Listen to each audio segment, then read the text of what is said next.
ৰাস উৎসৱলৈ মাজত মাত্ৰ 2টা দিন আখৰাত ব্যস্ত কলাকুশলী অভিনয় শিল্পীসকল খোল তাল বাহিৰ সুৰে মুখৰিত মাজুলীৰ আকাশ বতাহ ৰাস মহোৎসৱৰ সময়ত মাজুলী যেন দ্বিতীয় বৃন্দাবনত পৰিণত হ'ব ৰাধাকৃষ্ণৰ অমৰ প্ৰেম আধ্যাত্মিক ভাৱধাৰাৰে মাজুলীৰ বিভিন্ন সত্ৰ তথা ৰাসসমূহে 4 নৱেম্বৰৰ পৰা 2025 তাৰিখৰ পৰা প্ৰায় 67টা ৰাস মঞ্চৰ লগতে 12খনকৈ সত্ৰত উদযাপন কৰিবলৈ প্ৰস্তুতি প্ৰায় সম্পূৰ্ণ কৰি তুলিছে শৰতৰ ৰূপালী জোনাকত কৃষ্ণৰ প্ৰেমত মোহিত হ'ব গোপীসকল মাজুলীৰ সকলো ৰংগমঞ্চৰ লগতে ৰাসলীলাৰ পূৰ্ণ প্ৰস্তুতি চলাই আছে সূৰ্যোদয় আঞ্চলিক সাংস্কৃতিক বিকাশ কেন্দ্ৰই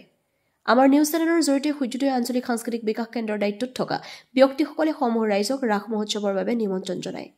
তেখেতসকলে জানিবলৈ দিয়ে যে 3দিনীয়াভাৱে উদযাপন হ'ব লগা ৰাস মহোৎসৱৰ মুখ্য আকৰ্ষণ প্ৰথম ৰজনীৰ শিশু শিল্পীসকলৰ দ্বাৰা পৰিৱেশিত হ'ব লগা ৰাসলীলা মাজুলীৰ পৰা সাংবাদিক বিজিত কুমাৰ নাথৰ ৰিপৰ্ট AIN লাইভ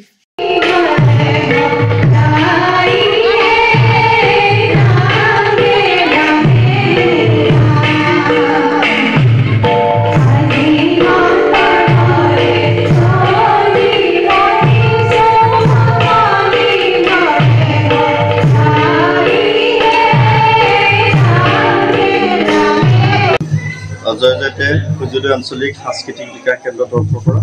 আমি সকলোকে শাৰদীয় ৰাস উৎসৱৰ আন্তৰিক অভিনন্দন জ্ঞাপন কৰিছোঁ। অহা 4, 5 আৰু 6 নৱেম্বৰ তাৰিখে সমগ্ৰ মাজুলীৰ লগতে পহুমৰা নামগাঁৱৰ তিনিআলিত অৱস্থিত সূৰ্যোদয় আঞ্চলিক সাংস্কৃতিক বিকাশ কেন্দ্ৰই পৰম্পৰাগতভাৱে শ্ৰীকৃষ্ণৰ ৰাসলীলা উদযাপন কৰি আহিছে আৰু এই 3টা শ্ৰীকৃষ্ণ ৰাসলীলা উদযাপন কৰিবৰ বাবে আমি সকলোকে আমন্ত্ৰণ জনাইছোঁ আশা কৰোঁ আপোনালোকৰ সহযোগিতা আপোনালোকৰ উপস্থিতিয়ে আমাক অধিক আনন্দিত কৰিব গতিকে দুখৰ বিষয় এইবাৰ কিন্তু ৰাসৰ আমাৰ আন কেইবছৰ যিটো উৎসাহ আমি সেই উৎসাহখিনি আমি পোৱা নাই বা আমি খুব কষ্টৰেহে মানসিক কষ্টৰেহে আমি শ্ৰীকৃষ্ণ ৰাসলীলা উদযাপন কৰিবৰ বাবে আগবাঢ়িছোঁ যিহেতু আমাৰ মৰমৰ শিল্পী জুবিন গাৰ্গদেৱৰ মৃত্যুৱে আমাক অন্তৰ যোগাই গ'ল আৰু এই ক্ষেত্ৰত সকলোৱে ন্যায় বিচাৰি ৰৈ আছে গতিকে আমি ভগৱানৰ ওচৰত প্ৰাৰ্থনা জনাইছোঁ যাতে তেওঁৰ আত্মাই সদ্গতি পাওক আৰু দোষীয়ে উপযুক্ত শাস্তি পাওক এই আমি কামনা কৰিছোঁ ধন্যবাদ নমস্কাৰ সকলোকে শাৰদীয় ৰাস উৎসৱৰ শুভেচ্ছা জ্ঞাপন কৰিছোঁ অহা 4, 5 আৰু 6 তাৰিখে আমাৰ সূৰ্যোদয় আঞ্চলিক সাংস্কৃতিক বিকাশ কেন্দ্ৰত পৰম্পৰাগতভাৱে ৰাস উৎসৱৰ আয়োজন কৰা হৈছে তালৈ আমি সকলো অসমবাসী ৰাইজক আমন্ত্ৰণ জনাইছোঁ লগতে এইবাৰ আমি অত্যন্ত